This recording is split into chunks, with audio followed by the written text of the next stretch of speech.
నిజాలను నిర్భయంగా బయటపెడుతున్న లీడర్ పత్రికకు విశాఖ ఆర్డీఓ శ్రీలేఖ నుంచి బెదిరింపులు మొదలయ్యాయి. పత్రికా స్వేచ్ఛకు భంగం కలిగిస్తూ ఫిబ్రవరి 14వ తేదీ ఉదయం 11 గంటలకు తన ముందు హాజరు కావాలంటూ 13వ తేదీ రాత్రి 9 గంటల 13 నిమిషాలకు లీడర్ పత్రిక సంపాదకులు వివి రమణమూర్తికి వారెంట్ను జారీ చేశారు శ్రీలేఖ. తన మీద వచ్చిన ఆరోపణలపై తానే తీర్పు చెప్పడానికి శ్రీలేఖ చట్టాన్ని ఉల్లంఘించి బెదిరింపులకు దిగారు. ఉద్దేశపూర్వకంగా అవమానపరిచి శాంతిని భగ్నం చేశారంటూ నోటీసు పంపారు.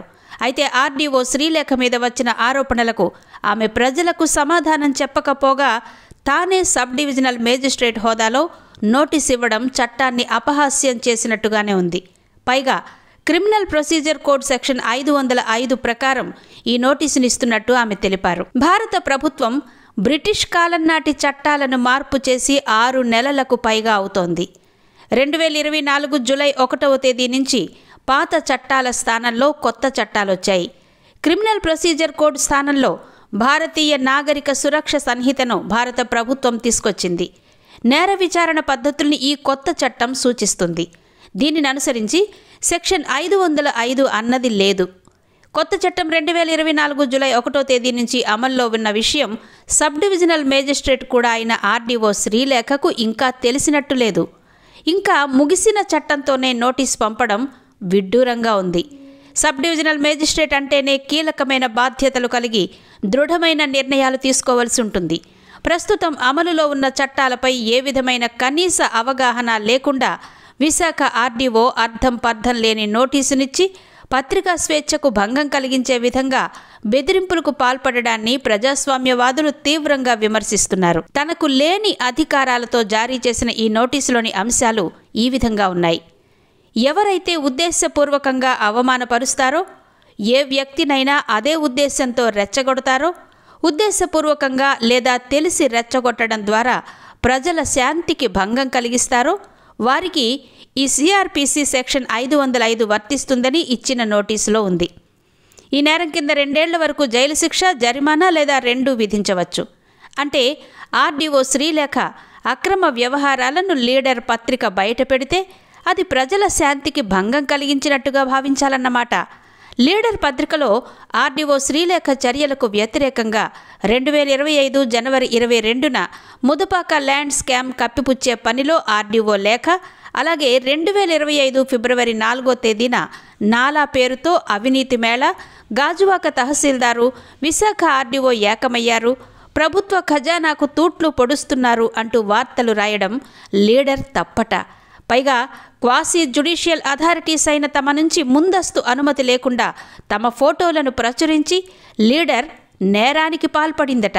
అందువల్ల లీడర్ ఎడిటర్ వివి రమణమూర్తి తన ఎదుట 14వ తేదీ ఉదయం 11 గంటలకు హాజరు కావాలని ఎయిర్పోర్టు పోలీసుల ద్వారా నోటీసును పంపారు. ఎందుకు అక్రిడేషన్ రద్దు చేయకూడదు, ఎందుకు లీడర్ పత్రిక పబ్లికేషన్ను నిలుపు చేయకూడదు అంటూ తనకు లేని అధికారాలతో ఆర్డీఓ శ్రీలేఖ ఈ నోటీసులో ప్రశ్నించారు. అయితే శ్రీలేఖ అక్రమ వ్యవహారాలపై లీడర్ పత్రికలో రాసిన ప్రతి వార్తకు సహేతుకమైన ఆధారాలున్నాయి. ఆమెపై వచ్చిన ఆరోపణలపై ఆమె వివరణ ఇవ్వచ్చు. దానిని ప్రచురించేందుకు కూడా లీడర్ సిద్ధంగా ఉంది. కానీ ఇప్పటి వరకు తన మీద లీడర్లోనే కాదు ఇతర పత్రికల్లో వచ్చిన ఆరోపణపై కూడా ఆమె వివరణ ఇవ్వలేదు. అంతా నా ఇష్టం అనే పద్ధతిలోనే వ్యవహరిస్తున్నారు. వాస్తవాలను ఎప్పటికప్పుడు ప్రజలకు తెలియచేయాల్సిన బాధ్యత ఆర్డీఓగా వ్యవహరిస్తున్న ఆమెపై ఉంది. అలాగే జరుగుతున్న అన్యాయాలను గురించి చెబుతూ ప్రజలకు ప్రభుత్వానికి మధ్య వారధిగా నిలబడాల్సిన బాధ్యత పత్రికలపై ఉంది.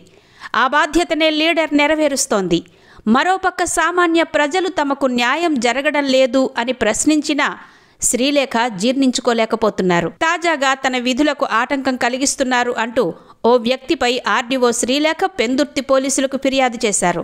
దీన్ని బట్టి ఈమె ప్రజలకు సేవ చేయడానికి జీతం తీసుకుంటున్నారా, లేదా ప్రజల మీద పోలీస్ స్టేషన్లో ఫిర్యాదు చేయడానికి జీతం తీసుకుంటున్నారా అన్నది అర్థం కావడం లేదు. ఇప్పుడు అంతకు మించి పత్రికా స్వేచ్ఛ మీదనే దాడి చేయడానికి శ్రీలేఖ బరి తెగించారు. పత్రికల్లో వచ్చిన వార్తల వల్ల తన పరువుకు నష్టం జరిగినట్టు భావిస్తే కోర్టును ఆశ్రయించవచ్చు. అంతేగాని జర్నలిస్టులను నేరుగా శిక్షించే అధికారం ఆర్డీఓకు లేదు. నిజంగా ఇటువంటి అధికారమే గనక ఆర్డీఓలకు ఉండి ఉంటే దేశంలోని ఏ ఒక్క పత్రిక కూడా ఉండేది కాదు. పత్రికా స్వేచ్ఛకు భంగం కలిగిస్తూ అధికార దుర్వినియోగం చేసిన ఆర్డీఓ శ్రీలేఖను తక్షణం సస్పెండ్ చేయాలి. ఇలాంటి అప్రజాస్వామిక పోకడలతో పనిచేస్తున్న శ్రీలేఖ వంటి ఆర్డీఓ వల్ల ప్రభుత్వానికి తలవంపులు కలిగే ప్రమాదం ఉంది. ఇప్పుడు శ్రీలేఖ నోటీసు అంశంపై జాతీయ స్థాయిలో చర్చ జరిగే అవకాశం ఉంది. పత్రికా స్వేచ్ఛ పరిరక్షణ కోసం ఆర్డీఓ శ్రీలేఖ దురాగతాలను అన్ని ఆధారాలతోనూ ముఖ్యమంత్రికి, ప్రెస్ కౌన్సిల్కు, ఏసీబీకి ఫిర్యాదు చేయడానికి లీడర్ సిద్ధమైంది.